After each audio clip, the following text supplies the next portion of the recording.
In Lesson 10.2, we're going to take a look at probability. So, probability of an event. Come on. All right, if you have equally likely outcomes, then the probability is the number of desired outcomes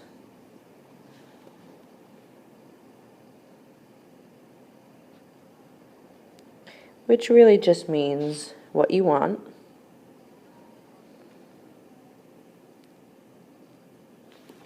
over the total number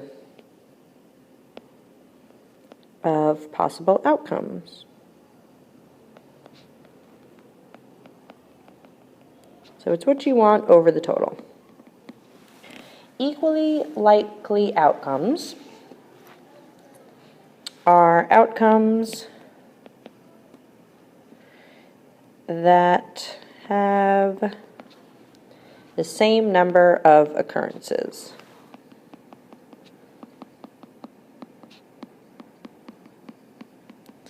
So, like when you flip a coin, you're equally likely to get a heads or a tails because there's one heads and one tails on a coin.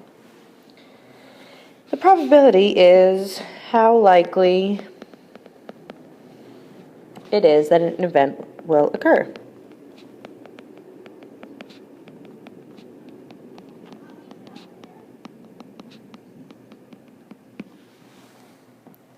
And the complement of an event is the probability of an event not happening.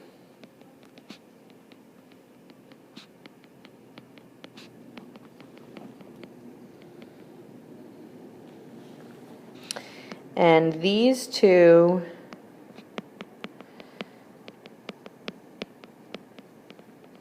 probabilities always add up to 1.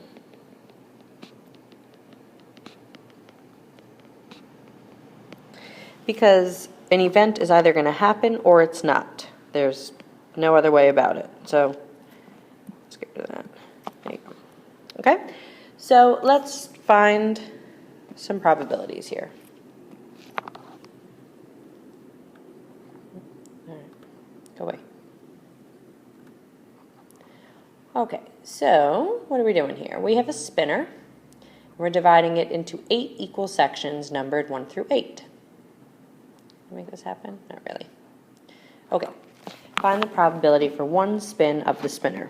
So what's the probability that we're going to get a 6? Well, if we're numbered 1 through 8, there is 1 outcome for a 6 out of 8 equally likely outcomes. So there's 1 6 out of 8 total. So the probability of spinning a 6 is 1 out of 8. Okay? Because every number has the same amount of chances of occurring. Now what happens if we have 2 options here? A 2 or a 3? Well, there's 1 outcome for getting a 2 and 1 outcome for getting a 3 out of 8 total. So 2 or a 3, that means I'm going to add my options. So 1 here and 1 here gives me 2 total out of 8. And then you always have to simplify fractions, which reduces down to 1/4. Okay, so if you see the word or means that you add. Okay, so in probability, anytime you see or, you're going to add your 2 probabilities. Okay, let's move on to the next part.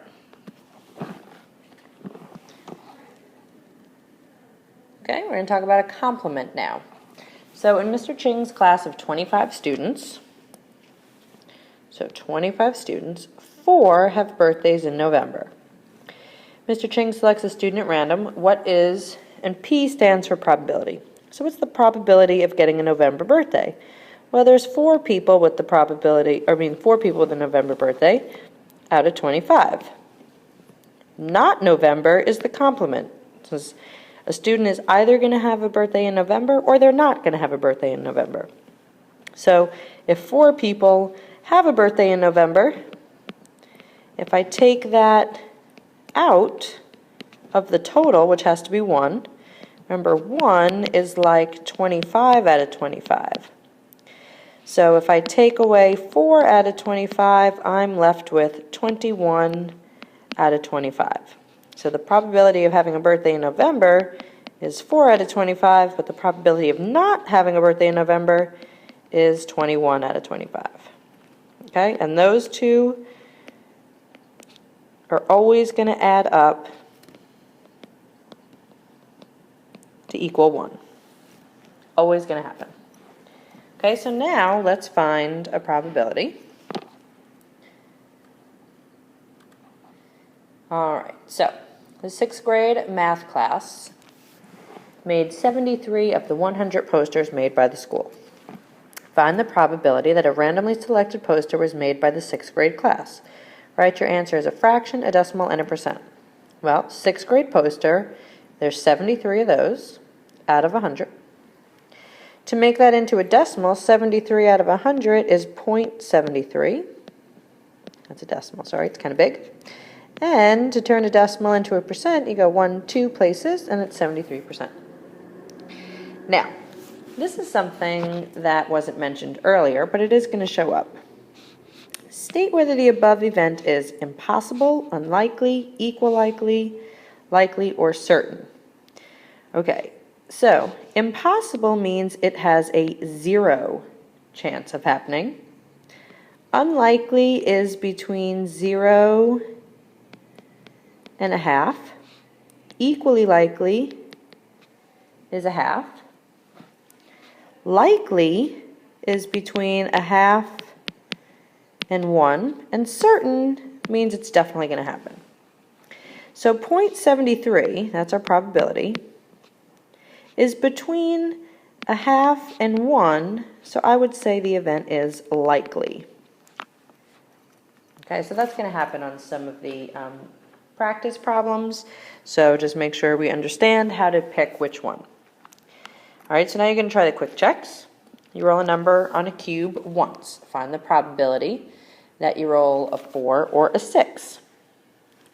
And then number 2, you roll a number. What's the probability of not rolling a 6? And in number 3, in a bag of mixed nuts, 6 out of 10 are pecans. What's the probability that a randomly selected nut is a pecan? Write your answer as a decimal. Okay, but first you're going to write it as a fraction. So fraction first, and then you're going to change it to a decimal.